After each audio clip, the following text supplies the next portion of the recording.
Are you in any way bothered by the alleged impeachment moves po sa House, ma'am? Hindi. Hindi. I'm not at all bothered. I am bothered na gusto nila i-frustrate ang pinili ng mga tao na maging Vice President, all because of power and politics.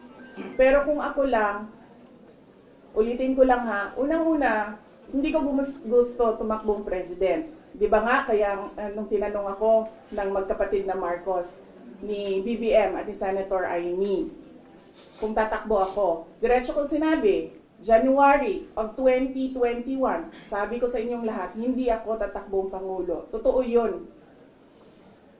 Tapos,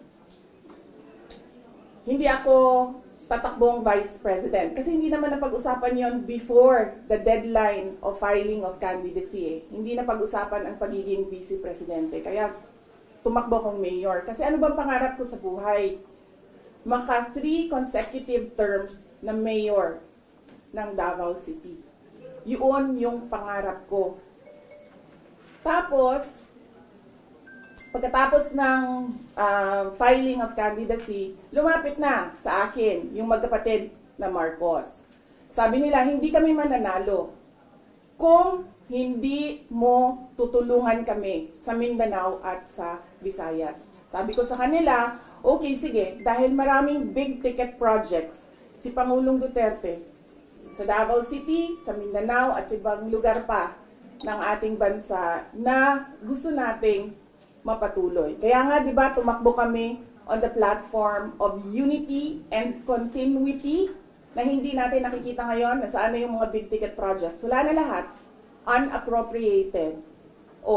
So, pagpaalisin nila ako dito or impeach nila ako, hindi kawalan sa akin ang posisyon na Vice President. In the first place, hindi ko naman gusto tumakbong Presidente. Hindi ko gusto tumakbong Vice President. Tumakbo lang ako dahil kailangan mapatuloy yung development projects sa Mindanao, sa Visayas, at sa Luzon.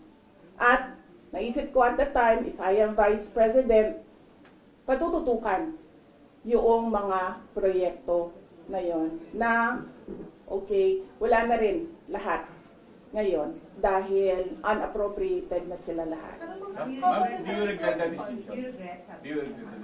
Of course not. I do not regret running for Vice President. Kasi imagine niyo kung ako mayor ngayon at hinahabol-habol nila ako dahil alam nilang pwedeng tumakbo ito sa 2028.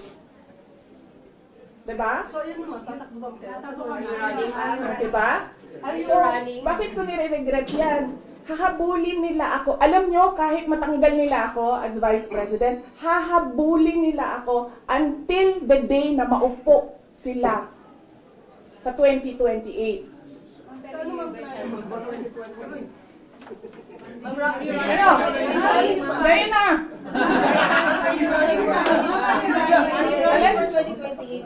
Mahirap sagutin ang 2028 kasi imagine ninyo, pagbaba ko dito, nahulog ako doon sa hagdanan. Diba? Namatay ako bukas. Sayang yung paghahanda ko. Sayang yung paghahanda ko. Dahil ang layo ng 2028. Dapat magplano for 2028 sa 2027 at fourth quarter ng 2026.